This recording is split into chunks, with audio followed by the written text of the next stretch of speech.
In the year of 2020, a new virus came.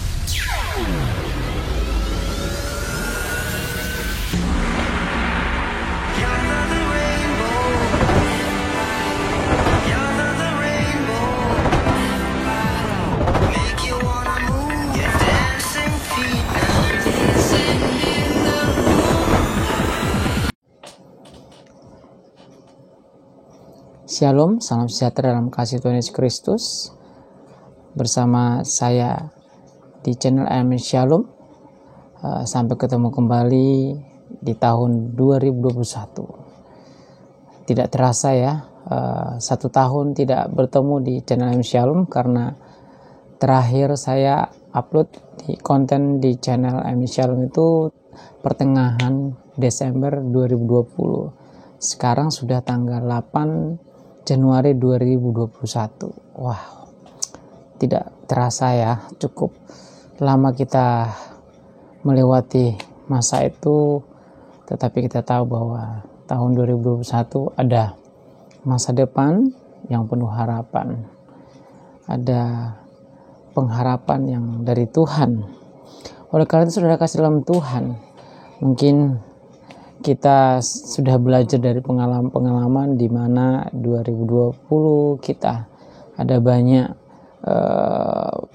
persoalan ataupun pengalaman pahit manisnya yang kita alami, sehingga itu akan menentukan bagaimana kita siap untuk menjalani di tahun ini 2021. Namun kita percaya, kita sebagai orang-orang yang percaya kepada firman, percaya kepada Kristus, cara berpikir kita memang selalu berbeda. Mungkin di luar sana mereka sedang merasakan ketakutan dan seakan tidak ada pengharapan. Namun kalau kita lihat firman Tuhan berkata, justru kita harus tetap berharap dan menjalani tahun ini dengan penuh sukacita. Saudara kasih dalam Tuhan Yesus, dalam waktu beberapa menit ke depan saya akan membawa satu tema untuk mengisi menjalani tahun baru ini 2021 dengan pengharapan. Oleh karena itu saya membawa satu tema, meraih masa depan yang penuh harapan. Jadi sudah kasih, semoga nanti lewat materi ini akan menguatkan kita untuk menjalani tahun 2021 sehingga kita menjadi pemenang. Saudara kasih dalam Tuhan, mari kita buka Alkitab kita di dalam Yeremia pasal 29 ayat 11 sampai ayat 14. Demikian firman Tuhan. Sebab aku ini mengetahui rancangan-rancangan apa yang ada padaku mengenai kamu. Demikian firman Tuhan, yaitu rancangan damai sejahtera dan bukan rancangan kecelakaan, untuk memberikan kepadamu hari depan yang penuh harapan. Dan apabila kamu berseru dan datang untuk berdoa kepadaku, maka aku akan mendengarkan kamu. Apabila kamu mencari aku, kamu akan menemukan aku. Apabila kamu menanyakan aku dengan segenap hati, aku akan memberikan kamu menemukan aku. Demikianlah firman Tuhan. Dan aku akan memulihkan keadaanmu dan akan mengumpulkan kamu dari antara segala bangsa. Dan kamu telah kucerai-beraikan, demikianlah firman Tuhan, dan aku akan mengembalikan kamu ke tempat yang dari mana aku telah membuang kamu. Saudara kasih dalam Tuhan, pengantar sedikit konteks dari firman Tuhan di Yeremia ini adalah di mana Tuhan mengizinkan bangsa Israel mengalami masuk kepada jajahan Babilonia selama 70 tahun karena mereka melanggar kesetiaan nenek moyang mereka kepada Tuhan, dan mereka tidak mengikuti Tuhan. Mereka meninggalkan Tuhan dengan menyembah Allah-Allah lain. Bahkan mereka tidak menghargai hari Sabat, di mana mereka harus datang kepada Tuhan untuk beribadah. Oleh karena itu, lalu mereka diizinkan selama 70 tahun mereka harus menjadi di bawah orang yang tidak bertuhan. Oleh karena itu kita lihat, tetapi Tuhan tetap mengasihi mereka. Sehingga lewat firman Tuhan Yeremia menguatkan sebenarnya apa yang dialami oleh bangsa Israel, Tuhan tidak pernah merancang kejahatan ataupun merencanakan untuk mencelakai mereka. Tetapi semua yang terjadi dalam hidup mereka itu memang akibat dari setiap perbuatan mereka sehingga mereka ditawan oleh musuh. Namun Tuhan tetap menerima mereka dengan penuh kasih. Oleh karena itu kita lihat, kita tadi kembali ke tema bahwa meraih masa depan yang penuh harapan. Mungkin keadaan kita juga hampir sama seperti bangsa Israel. Di tahun 2020 mungkin kita sedang dijajah oleh pandemi yang begitu serius, bahkan mengakibatkan banyak persoalan di banyak sektor, terlebih di perekonomian, sehingga mengakibatkan banyak pekerjaan yang hilang, kebutuhan yang perekonomian terbengkalai dan lain sebagainya. Lalu mungkin ada lagi yang sedang terjajah.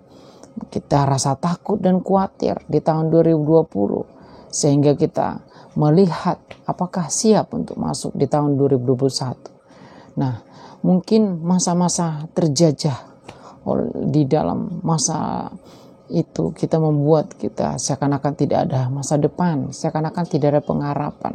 Tapi kita lihat juga bangsa Israel, waktu mereka dijajah oleh Babilonia, bahkan mereka diperbudak selama 70 tahun, mereka seakan tidak ada harapan, mereka seakan tidak ada masa depan. Tetapi kita lihat bahwa Tuhan tidak pernah merancang kejahatan, merencanakan untuk melukai orang Israel. Tapi Tuhan selalu mau menerima mereka di saat mereka kembali setia dan berpaling kepada Tuhan. Nah, hal yang menarik di sini saudara, di dalam ayat ini ada beberapa janji Tuhan untuk menguatkan tentang bagaimana bangsa Israel punya masa depan yang penuh harapan, sehingga mereka tidak boleh merasakan perbudakan itu terus-menerus diperhamba oleh karena masa lalu mereka yang hidup di dalam dosa atau hidup di dalam penderitaan. Nah, yang pertama adalah bahwa Tuhan mengetahui rancangan tentang manusia. Kita lihat di dalam Yeremia pasal 29 ayat 11 tadi katakan, sebab aku mengetahui rancangan apa yang ada padaku mengenai kamu. Demikianlah firman Tuhan. Nah, kita lihat bahwa firman Tuhan ini menekankan bahwa sesungguhnya apa yang terjadi di kehidupan bangsa Israel, Tuhan tahu. Bukan Tuhan tidak tahu, Tuhan tahu. Tetapi Tuhan kenapa seakan-akan tidak bertindak, tidak menolong mereka? Karena Tuhan mau melihat apakah mereka siap untuk berubah, untuk menjadi orang yang kembali setia kepada Allah, orang yang rindu dan haus. Nah, janji yang kedua kita lihat bahwa dikatakan bahwa di ayat yang ke-11 juga pasal 29 Yeremia dikatakan tidak pernah mencelakai.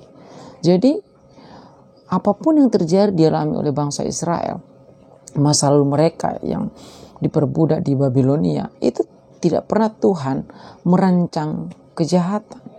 Tetapi itu akibat dari perbuatan mereka, akibat dari kesalahan mereka. Mereka berpaling dari kasih kesetiaan mereka kepada Tuhan, sehingga mereka dijajah dan diperbudak oleh musuh sekian puluh tahun lamanya. Tapi kita lihat Tuhan tidak pernah merancang ataupun Tuhan tidak pernah merencanakan hal yang jahat. Yang ketiga adalah bahwa Tuhan memberikan masa depan yang penuh harapan. Ya, kita lihat di dalam ayat yang ke Yeremia pasal 29 ayat 11 tadi bahwa dikatakan masa depan yang penuh harapan. Jadi Tuhan tetap memberikan kepada bangsa Israel masa depan yang penuh harapan. Nah, kita lihat juga yang keempat adalah dikatakan Dia memberikan damai sejahtera, ayat yang ke-9, ayat yang ke-11 pasal 9. Jadi kalau kita perhatikan ada 4 janji yang Tuhan berikan kepada bangsa Israel waktu mereka mau dipulangkan ke Yerusalem supaya mereka kembali untuk membangun tempat beribadah kepada Tuhan di sana. Setelah mereka melewati masa-masa penderitaan, diperbudak, dijajah di Babilonia selama 70 tahun. Tetapi Tuhan menerima, mengangkat mereka kembali. Dan Tuhan tahu tentang mereka. Dan Tuhan tidak pernah merencanakan hal yang jahat kepada bangsa Israel. Dan Tuhan memberikan damai sejahtera kepada mereka. Dan yang paling luar biasa lagi, Tuhan selalu memberikan masa depan yang penuh harapan. Kita lihat saudara kasih dalam Tuhan. Kita lihat ayat selanjutnya. Ada 3 hal yang harus kita lakukan untuk meraih atau memperoleh masa depan yang penuh harapan itu. Karena dikatakan sesungguhnya Allah memberikan masa depan yang penuh harapan kepada bangsa Israel. Kepada kita saat ini adalah Israel rohani. Yaitu apa yang pertama adalah dikatakan di dalam ayat yang pasal 29 ayat 12 dikatakan berseru dalam doa. Kita lihat saudara kasih dalam Tuhan. Kalau kita baca ayat yang ke-12 dikatakan, dan apabila kau berseru datang untuk berdoa kepadaku, maka aku akan mendengarkan kamu. Saudara kasih dalam Tuhan, kata berdoa di sini bukan berdoa seperti biasa, saudara. Tetapi ada kata berseru. Kata berseru di sini hampir disamakan seperti bangsa Israel, di mana waktu mereka di dalam Keluaran pasal 2 ayat 23, lama sesudah itu matilah Raja Mesir, tetapi orang Israel masih mengeluh karena perbudakan, dan mereka berseru sehingga teriak mereka minta tolong karena perbudakan itu sampai kepada Allah. Nah, jadi di sini berdoa bukan sekedar berdoa, tetapi berdoa dan berseru. Nah, kalau kata berseru di sini dipakai seperti bangsa Israel. Mereka berseru benar-benar mengalami masa-masa penderitaan itu dengan serius. Sehingga waktu mereka berdoa dengan berseru kepada Tuhan, dan dikatakan Tuhan mendengarkan seruan mereka, mendengarkan teriakan minta tolong mereka. Jadi mungkin kalau kita berdoa di tahun 2020, mungkin bisa-bisa saja seperti biasa. Tetapi mulailah sekarang kita berdoa, karena kita sedang mengalami masa-masa yang sulit, masa-masa penderitaan. Jadi di saat berdoa itu kita berseru, karena kita benar-benar butuh namanya Tuhan, butuh pertolongan Tuhan.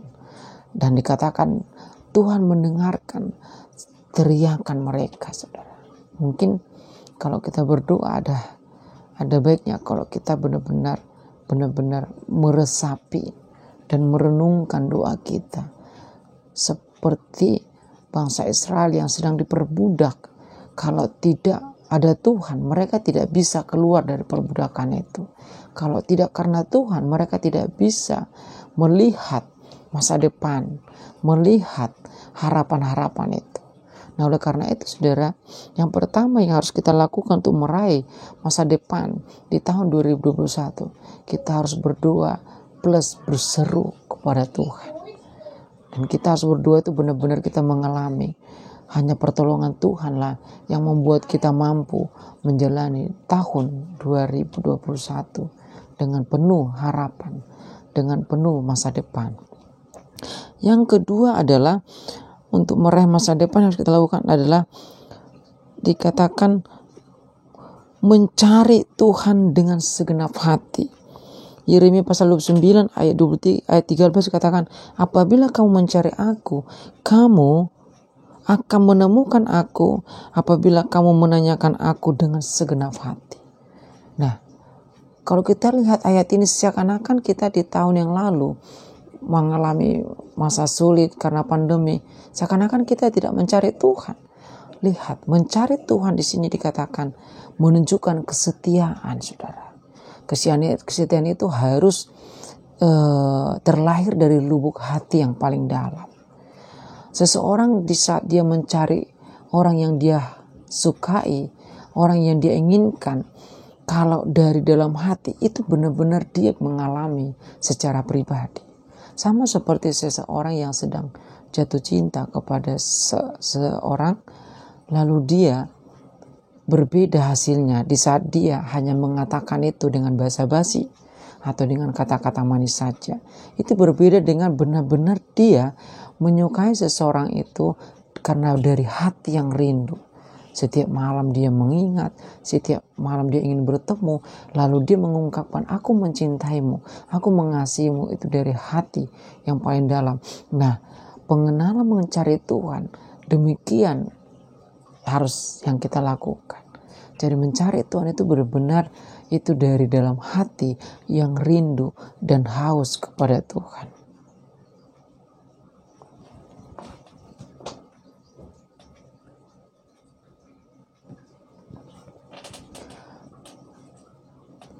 Saudara kasih dalam Tuhan Yesus Kristus. Jadi kata mencari di sini bukan mencari seperti mencari yang biasa, tetapi mencari di sini, mencari Tuhan di sini adalah benar-benar itu keluar dari hati yang paling dalam. Jadi tidak hanya sekedar dari kata-kata saja atau dari pikiran semata, tetapi itu mencari Tuhan yang masuk sini dengan segenap hati. Itu harus muncul dari hati yang paling dalam. Lalu kita akan mengalami secara pribadi. Nah, itu yang kedua. Yang ketiga, yang terakhir, saudara kasih dalam Tuhan, Tuhan memulihkan. Kita lihat tadi yang kedua, ada ayat-ayat pendukungnya, saudara. Kalau kita lihat di dalam Matius pasal 6 ayat 33 dikatakan demikian. Tetapi carilah dahulu kerajaan Allah, maka semuanya itu akan ditambahkan kepadamu. Jadi mencari Tuhan itu memang prioritas, harus mendahulukan. Jadi kita tidak boleh waktu mencari Tuhan itu tidak ada bendingannya. Memang Tuhan itu adalah pilihan menjadi pilihan utama. Nah, dikatakan di saat kita mencari Dia, maka yang lain akan ditambahkan, saudara kasih dalam Tuhan. Dikatakan juga dalam Yohanes pasal 14 ayat 6 dikatakan demikian. Kata Yesus kepada mereka, akulah jalan dan kebenaran dan hidup. Tidak ada seorang pun yang datang kepada Bapa kalau tidak melalui aku. Jadi kita harus tahu, waktu kita mencari Tuhan, kita sedang mencari yang paling utama dan yang terutama. Karena di luar Kristus kita tidak akan menemukan damai sejahtera itu. Makanya kita lihat ada banyak kebimbangan orang mau masuk ke tahun 2021. Kenapa? Karena mereka mencari apa yang didapatkan bukan di dalam Yesus. Di luar Yesus mereka tidak akan menemukan hal yang sesungguhnya dan tidak akan mendapatkan damai sejahtera Allah. Tetapi kalau mereka dalam Kristus, mereka akan menemukan jalan kebenaran dan menemukan jalan hidup itu. Jadi di tahun 2021, jangan pernah mencari harapan dan masa depan itu di luar Yesus. Jangan cari kepada berhala, jangan cari kepada orang pintar, jangan cari kepada dukun, tapi carilah kepada Kristus, kepada Yesus, karena Dia adalah jalan kebenaran, Dia adalah rahasia surga yang sedang kita cari dan impikan. Yang terakhir, saudara kasih, untuk memperoleh masa depan yang penuh harapan adalah yang terakhir, Tuhan memulihkan keadaan kita. Di dalam Yeremia pasal 29 ayat 4 dikatakan, aku akan memberikan kamu menemukan aku, demikianlah firman Tuhan, dan aku akan memulihkan keadaanmu. Aku mengumpulkan kamu dari antara bangsa-bangsa, dari segala tempat kemana kamu kucerai-beraikan. Demikianlah firman Tuhan, aku akan mengembalikan kamu ke tempat di mana aku telah membuang kamu. Saudara kasih dalam Tuhan. Yang keempat adalah yang ketiga adalah untuk meraih